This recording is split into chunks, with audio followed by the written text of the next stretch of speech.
Hello दोस्तों, स्वागत है आपका हमारे चैनल पे। अब हम बात करते हैं एक इम्पॉर्टेंट अमेंडमेंट के बारे में जो बजट 2025 में अनाउंस किया गया है। ये अमेंडमेंट रिलेटेड है TCS tax collected at source और TDS tax deducted at source के रूल्स के, स्पेसिफिकली सेल ऑफ गुड्स के केस में। तो चलिए समझते हैं कि ये चेंजेस कैसे काम करेगा।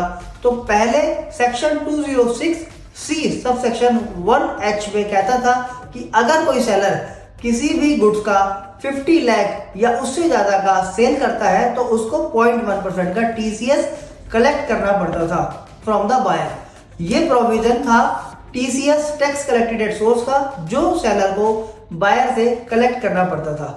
उसके बाद सेक्शन 194 क्यूब का प्रोविजन आया जिसमें बायर को 0.1% का टीडीएस डिडक्ट करना पड़ता था। इस केस में टीडीएस डिडक्ट करना पड़ता था अगर value of goods is more than 50 lakh rupees. अब दोनों काम टीडीएस और टीसीएस एक ही ट्रांजेक्शन पे लगते थे, जो सेलर और बायर दोनों के लिए कंफ्यूजन और कंप्लायंस का बर्डन क्रिएट कर रहा था।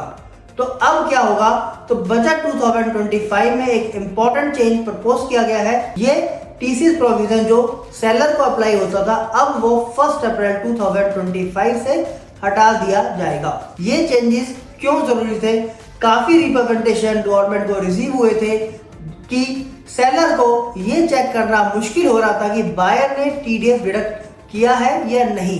इस वजह से टीडीएस और टीसीएस दोनों एक ही ट्रांजेक्शन पर लग रहे थे, जो बिजनेस ओनर्स के लिए कंफ्यूजन क्रिएट कर रहे थे। तो दोस्तों, ये चेंज आपके लिए कैसे बेनिफिशियल है, तो चलिए समझते हैं।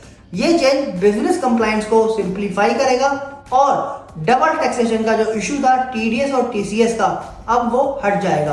अब सेलर को टीसीएस का प्रोविजन अप्लाई नहीं होगा और बायर को ही केवल टीडीएस काटना होगा। तो इंपॉर्टेंट, ये अमेंडमेंट 1 अप्रैल 2025 से इफेक्टिव होगा। तो इस डेट के बाद आपको टीसीएस का provision under section 286 subsection 1H apply नहीं करना पड़ेगा। तो अगर ये अमेंडमेंट आपके लिए रिलेवेंट हो तो please share it with your friends and with your business colleagues.